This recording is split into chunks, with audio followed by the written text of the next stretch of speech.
Nah kemudian yang aneh itu ya, ini kok ada konsistensi keanehan ya pada beberapa artefak nih ya di dalam ijazah ini kan, kenapa mesti ditutupi gitu loh? Luar biasa ini perjuangan Pak Dr. Bonatua Silalahi ya, kita apresiasi ya.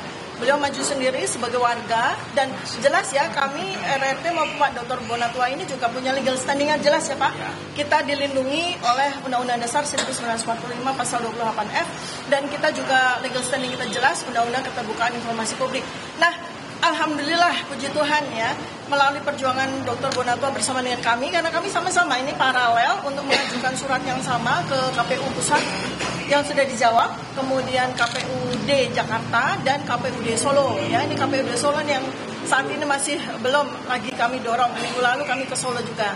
Nah jadi alhamdulillah ini dengan demikian maka kami sudah mendapatkan salinan ya fotokopi ijazah dari Joko Widodo yang maju pada Gubernur DKI Jakarta tahun 2012 ya. Kemudian kami juga mendapatkan salinan fotokopi ijazah yang untuk diajukan Pilpres tahun 2019. Nah, habis ini selesai di KPU di Jakarta, kami akan ke KPU di Pusat untuk menagih janji, karena KPU Pusat menjanjikan kepada kami untuk memberikan salinan fotokopi ijazah Joko Widodo untuk maju Pilpres tahun 2014. Nah, ini juga sebuah sejarah ya Pak Bonatua ya.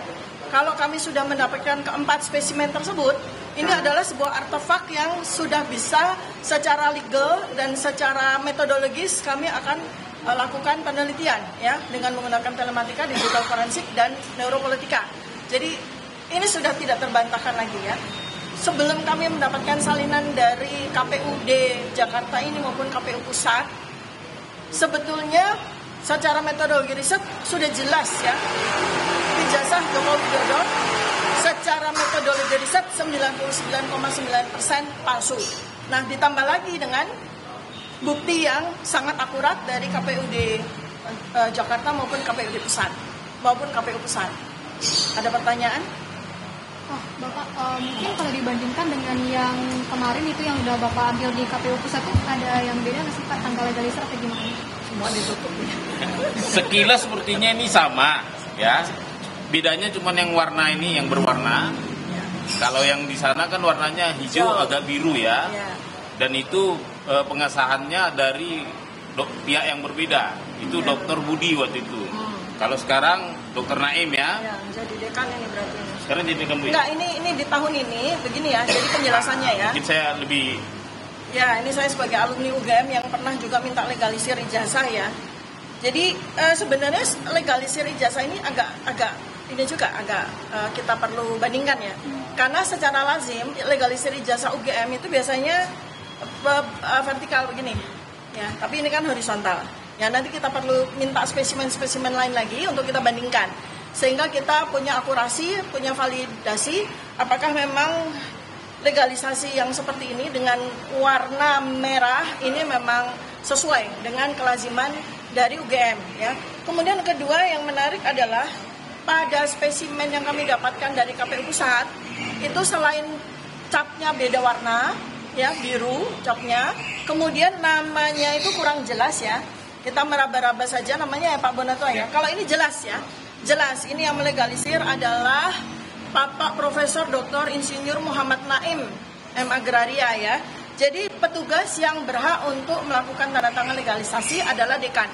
Maka kami akan runut apakah betul Pak Profesor Muhammad Naim pada waktu tahun 2010 ya ini ya, ketika 2012 ketika Joko Widodo maju ke gubernur itu apakah memang betul dekannya beliau, dan ya saya sudah mengenal beliau dan beliau juga termasuk institusi ya internal dari UGM yang speak up tentang masa lalu dari Joko Widodo ketika, dan beliau juga termasuk yang mempertanyakan tentang keakurasian dari pada masa Joko Widodo itu kuliah ya.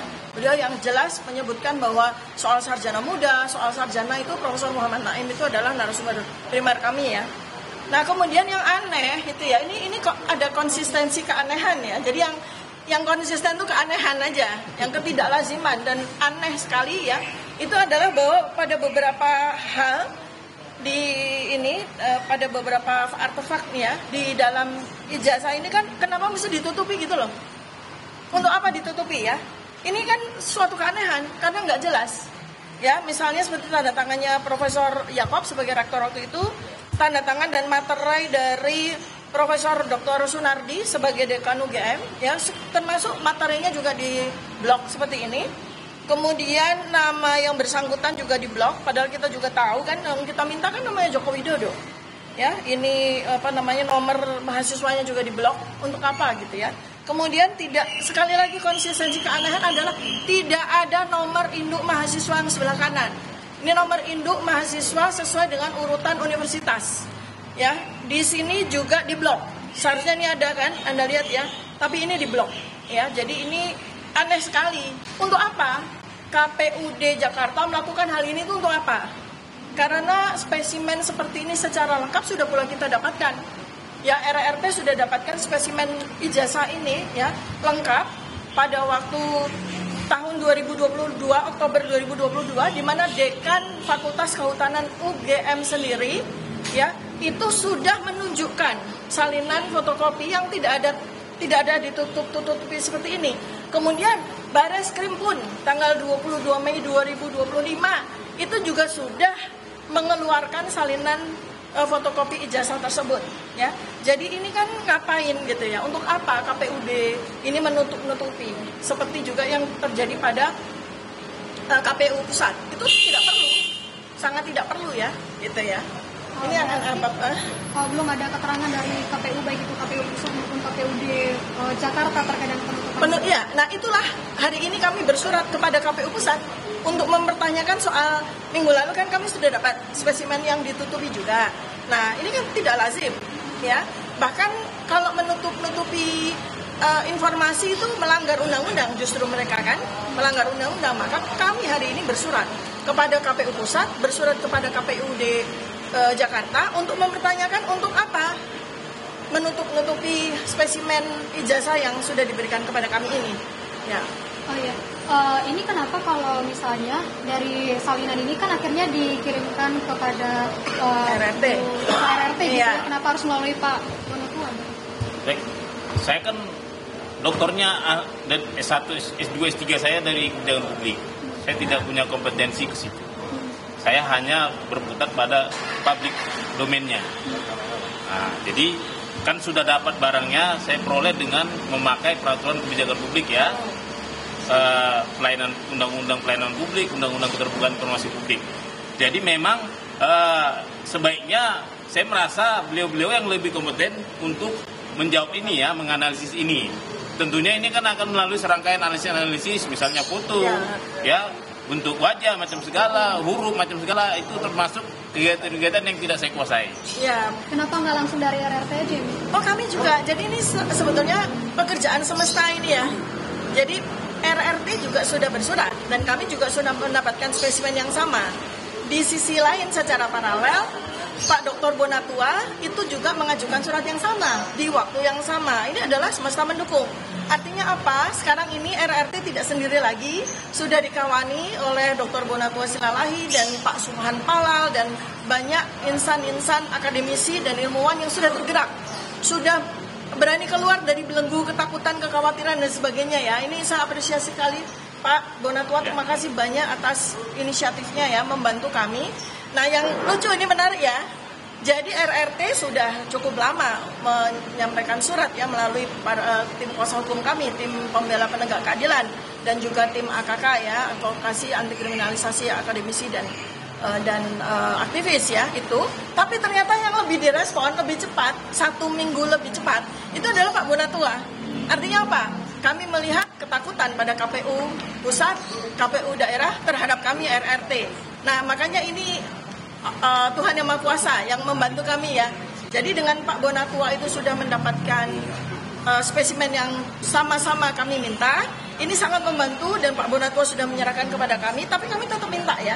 Jadi jawaban atas surat yang kami sampaikan itu sudah jelas kami akan tetap meminta. Dan sekaligus adalah kami paralel untuk masuk kepada persoalan riwayat pendidikan Gibran.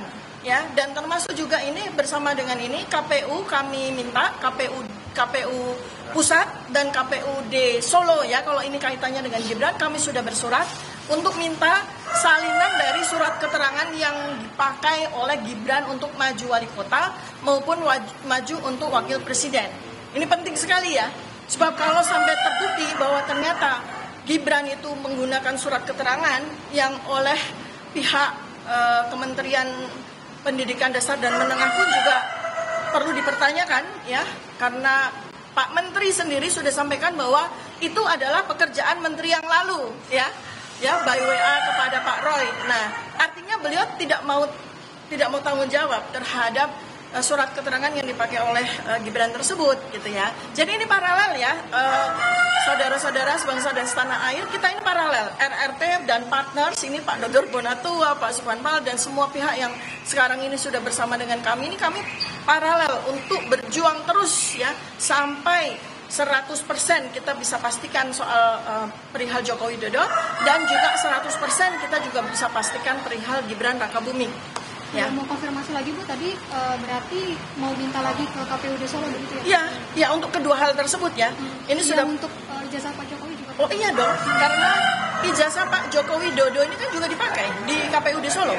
Kemudian Gibran juga pakai surat keterangan itu untuk maju wali kota. Jadi dua itu surat sudah disiapkan oleh tim kuasa hukum kami. Belum